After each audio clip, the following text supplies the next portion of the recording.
ವೀಕ್ಷಕರೇ, ಅದು 2017ರ ಜುಲೈ 28ನೇ ತಾರೀಕು. ಸ್ಥಳ ಕೇರಳ ರಾಜ್ಯದ ಕೊಲ್ಲಂ ಜಿಲ್ಲೆಯ ಪಿರುವಂತೂರ್ ಎಂಬ ಹಳ್ಳಿ. ಆಗ ಸಮಯ ಸುಮಾರು ರಾತ್ರಿಯ 10:30. ಅಲ್ಲಿ 11ನೇ ತರಗತಿ ಓದ್ತಿದ್ದಂತ ರಿನ್ಸಿ ಬಿಜು ಎಂಬ ಬಾಲಕಿ ತನ್ನ ಮನೆಯಲ್ಲಿ ಕುರ್ಚಿ ಮೇಲೆ ಕೂತು ಓದ್ತಾ ಇದ್ಲು. ಓದ್ನಲ್ಲಿ ತುಂಬಾ ಜಾಣೆಯಾಗಿದ್ದಂತ ಈ ಹುಡುಗಿ ನಾಳೆ ಪರೀಕ್ಷೆ ಇದ್ದಂತ ಕಾರಣ ತನ್ನ ಅಭ್ಯಾಸದಲ್ಲಿ ತೊಡ್ಕೊಂಡಿದ್ಲು. ಅತೀವ ಶ್ರದ್ಧೆ ಹಾಗೂ ಆಸಕ್ತಿಯಿಂದ ಅವಳು ಓದ್ನಲ್ಲಿ ಮಗ್ನಳಾಗಿದ್ದಾಗ ಯಾರೋ ಅವಳ ಹೆಸರನ್ನು ಹಿಡಿದು ಕೂಗ್ದಂತ ಸದ್ದು ಕೇಳಿಸುತ್ತೆ. ಅದ್ಯಾರು ಅಂತ ತಲೆ ಎತ್ತಿ ನೋಡಿದಾಗ ತನ್ನ ಮುಂದೆ ಅವಳ ತಾಯಿ ಕಾಣಿಸ್ತಾಳೆ. ರಾತ್ರಿ ತುಂಬಾ ತಡ ಆಗಿದೆ, ಟೀ ಏನಾದ್ರೂ ಮಾಡ್ಕೊಂಡ್ ಬರ್ಲಾ ಅಂತ ಆಕೆ ತಾಯಿ ಕೇಳ್ತಾಳೆ. ಆಗ ರಿನ್ಸಿ, ಅದೆಲ್ಲ ಏನ್ ಬೇಡಮ್ಮ, ನಾಳೆ ಎಕ್ಸಾಮ್ ಇದೆ, ಹಾಗಾಗಿ ನಾಳೆ ಬೆಳಿಗ್ಗೆ 5 ಗಂಟೆಗೆ ನನ್ನನ್ನ ಬೇಗ ಎಪ್ಸು ಅಂತ ಹೇಳ್ತಾಳೆ. ಆಗ ಆಕೆಯ ತಾಯಿ, ಸರಿ ಹಾಗೆ ಮಾಡ್ತೀನಿ, ನೀನು ಓದಿ ಬೇಗ ಮಲ್ಕೋ ಅಂತ ಹೇಳಿ ಹೊರಟೋಗ್ತಾರೆ. ಇದಾಗಿ ಮುಂದಿನ 1 ಗಂಟೆಯ ಸಮಯ ಓದ್ಕೊಂಡಂತ ಆ ಹುಡುಗಿ ಪುಸ್ತಕಗಳನ್ನೆಲ್ಲ ಮುಚ್ಚಿಟ್ಟು ಬೆಳಿಗ್ಗೆ ತನ್ನ ತಾಯಿ ಬಂದು ನನ್ನ ಎಬ್ಬಿಸ್ಲಿ ಅಂತ ತಾನಿದ್ದಂತ ಕೋಣೆಯ ಡೋರ್ನ ಮುಚ್ಚದೆ ಹಾಗೇನೆ ತೆರೆದಿಟ್ಟು ನಿದ್ರೆಗೆ ಜಾರ್ತಾಳೆ. ಮಾರನೇ ದಿನ ಬೆಳಗ್ಗೆ ನಸುಕಿನ ಸುಮಾರು 4:15 ಸಮಯಕ್ಕೆ ಎಚ್ಚರಾದಂತ ಅವ್ರ ತಾಯಿ ತಮ್ಮ ಮುಖವನ್ನು ತೊಳ್ಕೊಂಡು ಕಿಚನ್ ಕಡೆ ಹೆಜ್ಜೆ ಹಾಕ್ತಾರೆ. ಅಲ್ಲಿ ಈ ಮೊದಲೇ ರೆಡಿ ಇದ್ದಂತ ಹಾಲು, ಟೀ ಪುಡಿ ಎಲ್ಲವನ್ನು ತಗೊಂಡು ಟೀಯನ್ನ ಸಿದ್ಧ ಮಾಡ್ಕೊಂಡು ಅದನ್ನ ಮಗಳಿಗೆ ಕೊಡೋದಕ್ಕೆ ರೂಮ್ಗೆ ಬಂದಿದ್ರು. ಅವರು ಅಲ್ಲಿಗೆ ಬಂದಾಗ ಆ ರೂಮಿನ ಲೈಟ್ ಎಲ್ಲ ಆಫ್ ಆಗಿದ್ವು. ಅವುಗಳ ಲೈಟ್ ಅನ್ನ ಆನ್ ಮಾಡಿ ಮಂಚದ ಮೇಲೆ ನೋಡಿದಾಗ ತಮ್ಮ ಮಗಳು ವಿಚಿತ್ರ ಭಂಗಿಯಲ್ಲಿ ಮಲಗಿದ್ದು ಅವ್ರಿಗೆ ಕಾಣಿಸುತ್ತೆ.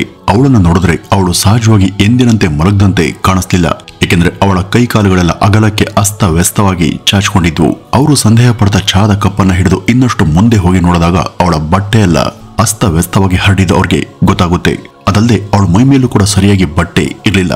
ಗಾಬರಿಯಿಂದ ಅವಳ ಮೈಕೈಯನ್ನು ಚೆಕ್ ಮಾಡಿದಾಗ ಅವಳ ಕತ್ತಲ್ಲಿ ಇದ್ದಂತ ಚಿನ್ನದ ಸರ ಕೂಡ ಮಾಯಾಗಿತ್ತು. ಅವಳನ್ನು ನೋಡಿದ್ರೆ ಅವಳು ಜೀವಂತವಾಗಿ ಇದ್ದಾಳೆ ಅಂತಾನೆ ಅವ್ರಿಗೆ ಅನ್ನಿಸ್ಲಿಲ್ಲ. ಅವರು ಇನ್ನಷ್ಟು ಆತಂಕದಿಂದ ಅವಳ ಭುಜಕ್ಕೆ ಕೈ ಹಾಕಿ ಅಲ್ಲಾಡಿಸಿ ಅವಳ ಹೆಸರನ್ನ ಕೂಗಿ ಕರೀತಾರೆ. ಆದ್ರೂ ಕೂಡ ಅವಳಿಂದ ಯಾವುದೇ ಪ್ರತಿಕ್ರಿಯೆ ಬರೋದಿಲ್ಲ. ಮೇಲಾಗಿ ಅವಳನ್ನ ಮುಟ್ಟಿದಾಗ ಅವಳ ಇಡೀ ದೇಹ ತಣ್ಣಗಾಗಿತ್ತು. ಇದರಿಂದ ಭಯಗೊಂಡು ಪಕ್ಕದ ಬೇರೊಂದು ರೂಮಲ್ಲಿ ಮಲಗಿದಂತ ತಮ್ಮ ಪತಿಯಾದಂತ ಬಿಜು ಥಾಮಸ್ ರವರನ್ನ ಎಪ್ಸಿ ಈ ಬಗ್ಗೆ ತಿಳಿಸಿ ಅಲ್ಲಿಗೆ ಕರ್ಕೊಂಡ್ಬರ್ತಾರೆ. ಅವರು ತಕ್ಷಣ ಎದ್ಬಂದು ಮಗಳನ್ನ ಮಾತನಾಡಿಸ್ತಾರೆ. ಆದ್ರೆ ಮಗಳಿಂದ ಯಾವುದೇ ಉತ್ತರ ಬರೋದಿಲ್ಲ. ಅವಳ ನಾಡಿ ಮಿಡಿತ ಹಾಗೂ ಹೃದಯದ ಬಡಿತವನ್ನ ಚೆಕ್ ಮಾಡಿದಾಗ ಅವೆಲ್ಲ ನಿಂತು ಹೋಗಿ ಆಗ್ಲೇ ಬಹಳ ಹೊತ್ತಾದಂತೆ ಕಾಣಿಸ್ತಾ ಇತ್ತು. ಹೌದು, ಅಲ್ಲಿ ರಿನ್ಸಿ ಜೀವಂತವಾಗಿರ್ಲಿಲ್ಲ. ಈ ಒಂದು ವಿಷಯ ಗೊತ್ತಾದ ತಕ್ಷಣ ಆಘಾತಕ್ಕೆ ಒಳಗಾದಂತ ಅವರು ಈ ಒಂದು ವಿಷಯವನ್ನ ಪೊಲೀಸರಿಗೆ ತಿಳಿಸ್ತಾರೆ.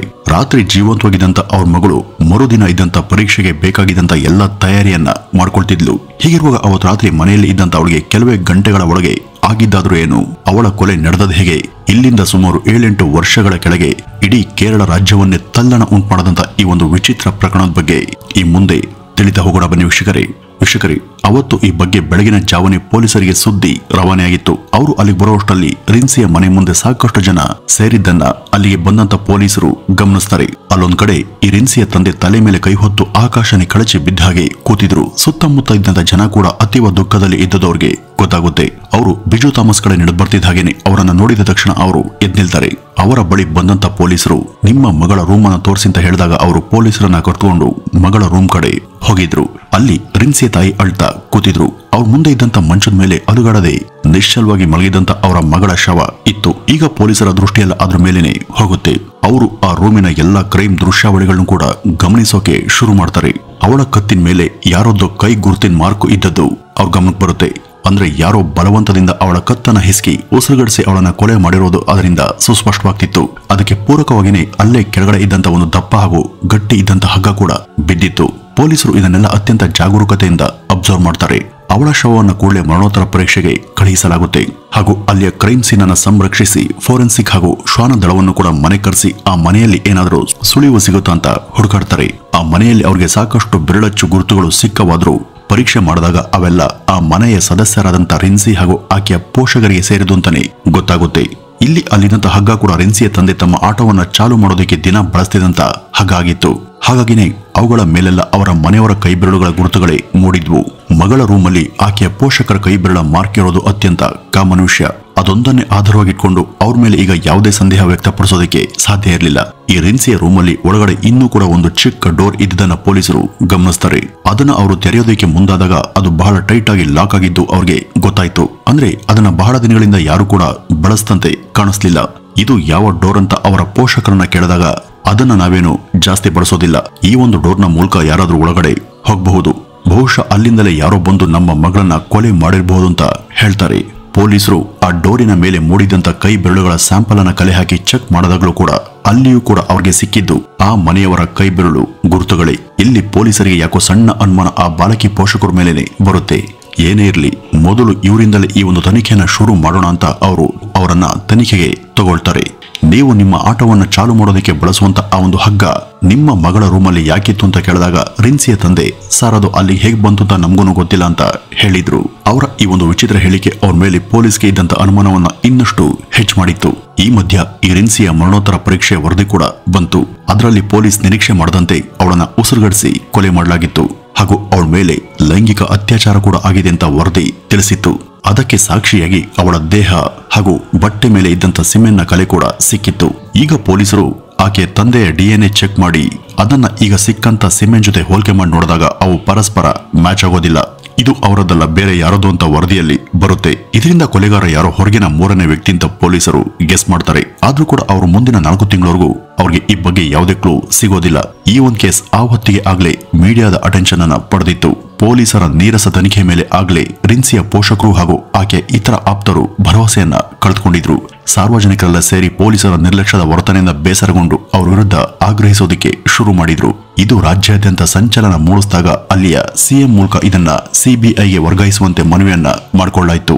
ನಂತರ ಅಲ್ಲಿಯ ಸಿಎಂ ಇದನ್ನ ಸಿಐಡಿಗೆ ಒಪ್ಪಿಸಿ ಇದರ ತನಿಖೆಯನ್ನ ಚುರುಗೊಳಿಸೋದಕ್ಕೆ ಆದೇಶ ಮಾಡ್ತಾರೆ. ನಂತರ ಈ ಒಂದು ಕೇಸನ್ನ ತನ್ನ ತೆಕ್ಕೆಗೆ ತಗೊಂಡಂತ ಸಿಐಡಿ ತನ್ನ ಕಾರ್ಯಾಚರಣೆಯನ್ನ ಶುರು ಮಾಡುತ್ತೆ. ಈ ಒಂದು ಘಟನೆ ಆಗಿದ್ದು ಮಧ್ಯರಾತ್ರಿಯ ಸಮಯದಲ್ಲಿ ಆಗಿರೋದ್ರಿಂದ ಈ ಒಂದು ಸಮಯದಲ್ಲಿ ಇವ್ರ ಮನೆಯ ಆಸುಪಾಸಲ್ಲಿ ಯಾರ್ಯಾರು ಓಡಾಡಿದ್ರು ಅನ್ನೋದನ್ನ ಮೊದಲು ಅವರು ಪತ್ತೆ ಹಚ್ಚೋದಿಕ್ಕೆ ಶುರು ಮಾಡ್ತಾರೆ. ಆಗ ಅವ್ರಿಗೆ ಈ ಕೇಸ್ ಬಗ್ಗೆ ಒಂದು ಮುಖ್ಯವಾದ ಬ್ರೇಕ್ ಥ್ರೋ ಸಿಗುತ್ತೆ. ಅದೇನಂದ್ರೆ ರಾತ್ರಿಯ ಸಮಯದಲ್ಲಿ ಒಬ್ಬ 40 ವರ್ಷ ವಯಸ್ಸಿನ ವ್ಯಕ್ತಿಯೊಬ್ಬ ಆಗಾಗ ಈ ರಿನ್ಸಿಯ ಮನೆ ಹಿಂದೆ ಇದ್ದಂತ ಒಂದು ಮನೆಗೆ ಬರ್ತಾ ಇರ್ತಾನೆ ಅನ್ನುವಂತ ಸಂಗತಿ ಪೊಲೀಸರಿಗೆ ಗೊತ್ತಾಗುತ್ತೆ. ಅವರು ಆ ಮನೆಗೆ ಹೋಗಿ ನೋಡಿದಾಗ ಅಲ್ಲಿ ಯಾರೋ ಒಬ್ಬ 30 ವರ್ಷದ ಮಹಿಳೆ ಒಬ್ರೇ ಇದ್ದಂತ ಬಗ್ಗೆ ತಿಳಿದ್ಬಂತು. ಈಕೆಯ ಮನೆಗೆ ಬರ್ತಾ ಇದ್ದಂತ ಆ ವ್ಯಕ್ತಿ ಹೆಸರು ಸುನಿಲ್ ಕುಮಾರ್. ಇವರಿಬ್ರಿಗೂ ಸಂಬಂಧ ಇದ್ದಂತ ಸಂಗತಿ ಪೊಲೀಸರಿಗೆ ಗೊತ್ತಾಗುತ್ತೆ. ಅವನು ಕಳೆದ ರಾತ್ರಿ ಕೂಡ ಅಲ್ಲಿಗೆ ಬಂದು ಹೋಗಿದ್ದನ್ನ ತಿಳಿದುಕೊಂಡಂತ ಪೊಲೀಸರು ಆ ಮಹಿಳೆಯನ್ನ ತಕ್ಷಣ ಮೆಡಿಕಲ್ ಟೆಸ್ಟ್ಗೆ ಕರೆದೊಯ್ತಾರೆ. ಅಲ್ಲ ಇವಳಿಗೆ ಯಾಕೆ ಮೆಡಿಕಲ್ ಟೆಸ್ಟ್ ಅನ್ನ ಮಾಡಿಸ್ಬೇಕು ಅಂತ ನೀವು ಕೇಳಬಹುದು. ಅವನು ಕಳೆದ ರಾತ್ರಿ ಕೂಡ ಅಲ್ಲಿಗೆ ಬಂದಿದ್ದ, ಅಂದ್ರೆ ಅವ್ರ ಮಧ್ಯ ದೈಹಿಕ ಸಂಪರ್ಕ ನಡೆದಿರುವಂತ ಚಾನ್ಸ್ ಇರುತ್ತೆ. ಆಗ ಅವನ ಸಿಮೆಂಟ್ ಅವಳ ದೇಹ ಹಾಗೂ ಬಟ್ಟೆ ಮೇಲೆಲ್ಲ ಸಿಗ್ಬೇಕಲ್ವಾ. ಅದೇನಾದ್ರೂ ಸಿಕ್ಕಿದ್ರೆ ಅದರ ಸ್ಯಾಂಪಲ್ ತಗೊಂಡು ಈಗಾಗಲೇ ಸಿಕ್ಕಿರುವಂತ ಸಿಮೆಂಟ್ ನ ಜೊತೆ ಮ್ಯಾಚ್ ಮಾಡಿದ್ರೆ ಏನಾಗಬಹುದು ಅಂತ ನಿಮ್ಗೆ ಗೊತ್ತಲ್ವಾ. ಹಾಗಾಗಿನೇ ಮೆಡಿಕಲ್ ಟೆಸ್ಟ್ ಅನ್ನ ಮಾಡ್ತಾರೆ. ಆಗ ಅವಳ ದೇಹ ಮತ್ತು ಬಟ್ಟೆಯ ಮೇಲೆ ಸಿಮೆಂಟ್ ನ ಸ್ಯಾಂಪಲ್ ಕೂಡ ಸಿಗುತ್ತೆ. ಅದನ್ನ ಸಂಗ್ರಹ ಮಾಡಿ ತಮ್ಮ ಬಳಿ ಈ ಮೊದಲೇ ಇದ್ದಂತ ಸಿಮೆಂಟ್ ಜೊತೆ ಅದರ DNA ನ ಚೆಕ್ ಮಾಡಿದಾಗ ಅದು ಮ್ಯಾಚ್ ಆಗುತ್ತೆ. ಆಗ ತಕ್ಷಣ ಪೊಲೀಸರು ಈ ಸುನಿಲ್ ಕುಮಾರ್ ಮನೆಯನ್ನ ಪತ್ತೆ ಹಚ್ಚಿ ಅವನನ್ನ ಎತ್ತಾಕೊಂಡು ಬರ್ತಾರೆ. ಅವನಿಂದ ಇನ್ನಷ್ಟು DNA ಸ್ಯಾಂಪಲ್ ತಗೊಂಡು ಮತ್ತೊಮ್ಮೆ ಚೆಕ್ ಮಾಡಿದಾಗ ಅದು ಈ ಸಲ 100% 100% ಮ್ಯಾಚ್ ಆಗುತ್ತೆ.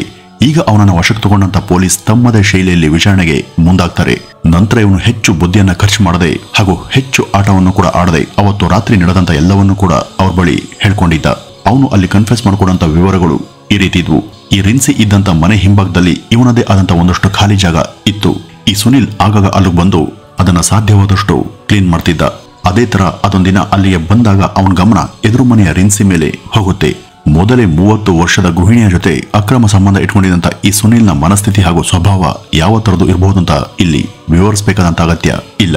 ಅವನ ಕೆಟ್ಟ ಕಣ್ಣು ಈಗ ಈ 11ನೇ ತರಗತಿ ಓದ್ತಿದ್ದಂತ ಪುಟ್ಟ ಬಾಲಕಿ ಮೇಲೆ ಬೀಳುತ್ತೆ. ಅವನು ಆಗಾಗ ಅವಳನ್ನ ಗಮನಿಸ್ತಾನೆ ಇದ್ದ.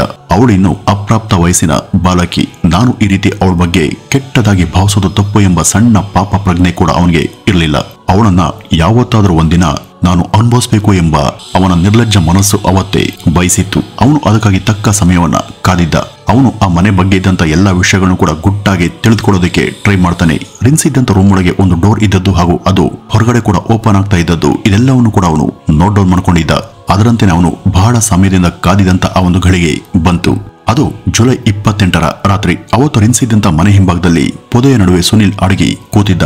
ಅವತ್ತು ಸುಮಾರು ರಾತ್ರಿ 11ವರೆಗೆ ಈ ರಿನ್ಸಿ ಇದ್ದಂತ ರೂಮಿನ ಲೈಟ್ಗಳೆಲ್ಲ ಆಫ್ ಆಗ್ತವೆ. ಇದಾಗಿ ಮುಂದಿನ 1 ಗಂಟೆ ಕಾಲ ಅವನು ಅಲ್ಲೇ ರಹಸ್ಯವಾಗಿ ಕಾದು ಕೂತಿದ್ದ. 1 ಗಂಟೆಯ ಸಮಯ ಜಾರಿದ ನಂತರ ನಿಧಾನವಾಗಿ ಹೊರಗಡೆ ಬರುವಂತಹ ಸುನಿಲ್ ರಿನ್ಸಿಯ ಮನೆ ಕಡೆ ಹೆಜ್ಜೆ ಹಾಕ್ತಾನೆ. ಅವಳ ಮನೆ ಹತ್ರ ಬಂದು ನಿಲ್ಲುವಂತ ಸುನಿಲ್ ಅಲ್ಲಿದ್ದಂತ ಬಾಗಿಲನ್ನ ಜೋರಾಗಿ ತಳ್ಳುವಂತ ಪ್ರಯತ್ನವನ್ನ ಮಾಡ್ತಾನೆ. ಆದ್ರೆ ಅದು ಒಂದೇ ಪ್ರಯತ್ನಕ್ಕೆ ತೆರೆಯೋದಿಲ್ಲ. ಅವನು ಅದನ್ನ ಇನ್ನಷ್ಟು ಬಲವಾಗಿ ತಳ್ಳಿದಾಗ ಆ ಡೋರ್ ತಾಂತಾನೆ ಓಪನ್ ಆಗುತ್ತೆ. ಈ ಬಾಗಿಲ ಸದ್ದಿಗೆ ಎಚ್ಚರಗೊಂಡಂತ ಬಾಲಕಿ ಕೂಡ ಏನಾಯ್ತು ಅಂತ ಎದ್ದು ಕುಳಿತುಕೊಳ್ತಾಳೆ. ಅವಳು ಲೈಟ್ ಅನ್ನ ಆನ್ ಮಾಡಿ ನೋಡಿದಾಗ ಅವಳ ಮುಂದೆ ಒಬ್ಬ ಅನಾಮಿಕ ವ್ಯಕ್ತಿಯ ಆಕೃತಿ ನಿಂತಿರುತ್ತೆ. ಆ ಒಂದು ಅಪರಾತ್ರಿಯಲ್ಲಿ ಅವನನ್ನ ನೋಡದಂತ ಬಾಲಕಿ ಕಿಟಾರನೆ ಕಿರ್ಚ್ಕೊಳ್ತಾಳೆ. ಆದ್ರೆ ಅವಳ ಕೂಗಾಟ ಮನೆಯವರಿಗೆ ಕೇಳದೇ ಇರ್ಲಿ ಅಂತ ತಕ್ಷಣ ಓಡ್ಬಂದು ಅವಳ ಬಾಯಿ ಮುಚ್ಚುವಂತ ಸುನಿಲ್ ಅವಳು ಕೂಗದ ರೀತಿ ತಡಿತಾನೆ. ಅವನು ಮೊದಲೇ ಕೈಗಳಿಗೆ ಕೈಗವಸುಗಳನ್ನ ಧರಿಸಿಕೊಂಡಿದ್ದ ಹಾಗೂ ಕಾಲಿಗೂ ಕೂಡ ಸಾಕ್ಸನ್ನ ಹಾಕೊಂಡಿದ್ದ. ಈ ರೀತಿ ಮಾಡಿದ್ರೆ ತನ್ನ ಕೈ ಹಾಗೂ ಕಾಲು ಬೆರಳು ಅಚ್ಚುಗಳು ಎಲ್ಲೂ ಕೂಡ ಮೂಡೋದಿಲ್ಲ ಅನ್ನೋದು ಅವನ ಭರವಸೆಯಾಗಿತ್ತು.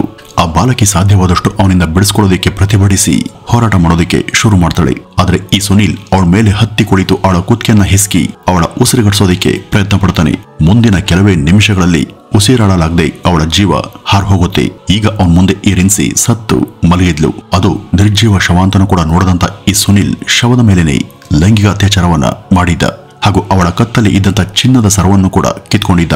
ಇಲ್ಲಿ ಅನುಮಾನ ಈಕೆ ಪೋಷಕರ ಮೇಲೆ ಬರ್ಲಿ ಅಂತ ಹೊರಗೆ ನಿಂತಿದ್ದ ಆಟೋದಲ್ಲಿ ಇದ್ದಂತ ಹಗ್ಗವನ್ನ ತಂದು ಆ ರೂಮಲ್ಲಿ ಇಟ್ಟಿದ್ದ. ಇಷ್ಟೆಲ್ಲ ಮಾಡಿ ಆ ಡೋರನ್ನ ಯಥಾಸ್ಥಿತಿಯಲ್ಲೇ ಮುಚ್ಚಿಟ್ಟು ಅಲ್ಲಿಂದ ಯಾರಿಗೂ ಕೂಡ ಗೊತ್ತಾಗದ ಹಾಗೆ ಎಸ್ಕೇಪ್ ಆಗ್ತಾನೆ. ಇವನು ಎಷ್ಟು ಚಾಲಾಕಿ ಅಂದ್ರೆ ಇದಾದ್ಮೇಲೆ ಅವಳ ಸಾವಿಗೆ ನ್ಯಾಯವನ್ನ ಬೇಡಿ ಹೋರಾಟ ನಡೆಸಿದಂತ ಸಾರ್ವಜನಿಕರ ಗುಂಪಲ್ಲಿ ಇವನು ಕೂಡ ಗೋಮುಖವನ್ನ ಧರಿಸಿ ಕೂತಿದ್ದ. ಅಲ್ಲಿ ಪೊಲೀಸರ ತನಿಖೆ ಯಾವ ದಿಕ್ಕಲ್ಲಿ ಸಾಗ್ತಿದೆ ಅಂತ ರಹಸ್ಯವಾಗಿ ಫಾಲೋ ಅಪ್ ಕೂಡ ಮಾಡ್ತಿದ್ದ.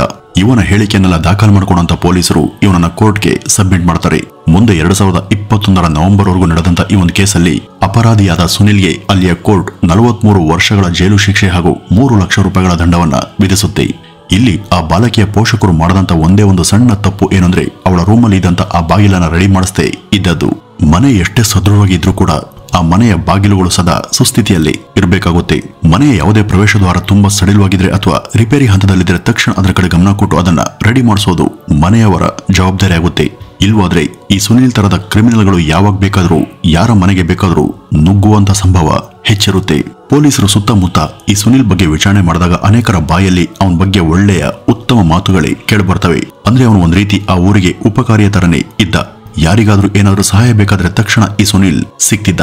ಯಾರ ಮನೆಯಲ್ಲಿ ಆದ್ರೂ ಸಡನ್ ಆಗಿ ಸಿಲಿಂಡರ್ ಖಾಲಿ ಆದ್ರೆ, ರೇಷನ್ ಮುಗಿದು ಹೋದ್ರೆ ಅಂತವ್ರಿಗೆ ಸುನೀಲ್ ತಕ್ಷಣ ಸಮಯಕ್ಕೆ ಸರಿಯಾಗಿ ಸಹಾಯವನ್ನ ಮಾಡ್ತಿದ್ದ. ಯಾರಾದ್ರೂ ಅವಸರವಾಗಿ ಎಲ್ಲಿಯಾದ್ರೂ ಹೋಗ್ಬೇಕು ಅಂತ ಇದ್ರೆ ತನ್ನ ಆಟೋದಲ್ಲಿ ಅವ್ರಿಗೆ ಡ್ರಾಪ್ ಮಾಡ್ತಿದ್ದ. ಇದಕ್ಕೆ ಅವರು ಕೊಟ್ಟಷ್ಟು ಹಣವನ್ನ ತಗೊಳ್ತಿದ್ದ. ಹೆಚ್ಚು ಹಣವನ್ನ ಯಾವತ್ತೂ ಯಾರಿಂದನೂ ಡಿಮ್ಯಾಂಡ್ ಮಾಡ್ತಿರ್ಲಿಲ್ಲ. ಹಾಗೂ ಆ ಏರಿಯಾದಲ್ಲಿ ಬೀದಿ ದೀಪ ಕೆಟ್ರೆ, ರಸ್ತೆ ಸರಿ ಇಲ್ಲ ಅಂದ್ರೆ ಅಥವಾ ನೀರಿನ ಸಮಸ್ಯೆ ಉಂಟಾದ್ರೆ ತಕ್ಷಣ ಸಂಬಂಧಪಟ್ಟವರಿಗೆ ಅದ್ರ ಬಗ್ಗೆ ಮನವಿ ಪತ್ರ ಬರೆದು ಅದನ್ನ ಸರಿ ಮಾಡಿಸ್ತಿದ್ದ. ಇಷ್ಟೆಲ್ಲ ಒಳ್ಳೆಯ ಗುಣ ಸ್ವಭಾವ ಅವನಿಗೆ ಇದ್ರೂ ಕೂಡ ಬಲವಂತದ ಲೈಂಗಿಕ ಅತ್ಯಾಚಾರವಾಗ್ಲಿ, ಅಪ್ರಾಪ್ತ ವಯಸ್ಸಿನ ಹುಡುಗಿ ಮೇಲೆ ಈ ರೀತಿಯ ಕೆಟ್ಟ ದೃಷ್ಟಿಯನ್ನು ಹಾಕೋದಾಗ್ಲಿ ತಪ್ಪು ಅನ್ನುವಂತ ಬೇಸಿಕ್ ಸೆನ್ಸ್ ಅವನಿಗೆ ಇಲ್ಲದೆ ಹೋದದ್ದು ಅತ್ಯಂತ ದುರಂತದ ಸಂಗತಿ. ವೀಕ್ಷಕರೇ, ಇದಿಷ್ಟು ಇವತ್ತಿನ ಈ ಒಂದು ವಿಡಿಯೋದ ಮಾಹಿತಿ. ಇನ್ನು ಈ ಒಂದು ಘಟನೆ ಬಗ್ಗೆ ನಿಮ್ಮ ಅಭಿಪ್ರಾಯವನ್ನ ಕಮೆಂಟ್ ನ ಮೂಲಕ ಹಂಚಿಕೊಳ್ಳಿ ಅಂತ ಹೇಳ್ತಾ ಈ ಒಂದು ವಿಡಿಯೋವನ್ನ ಇಲ್ಲಿಗೆ ಮುಗಿಸೋಣ. ನಮಸ್ಕಾರ.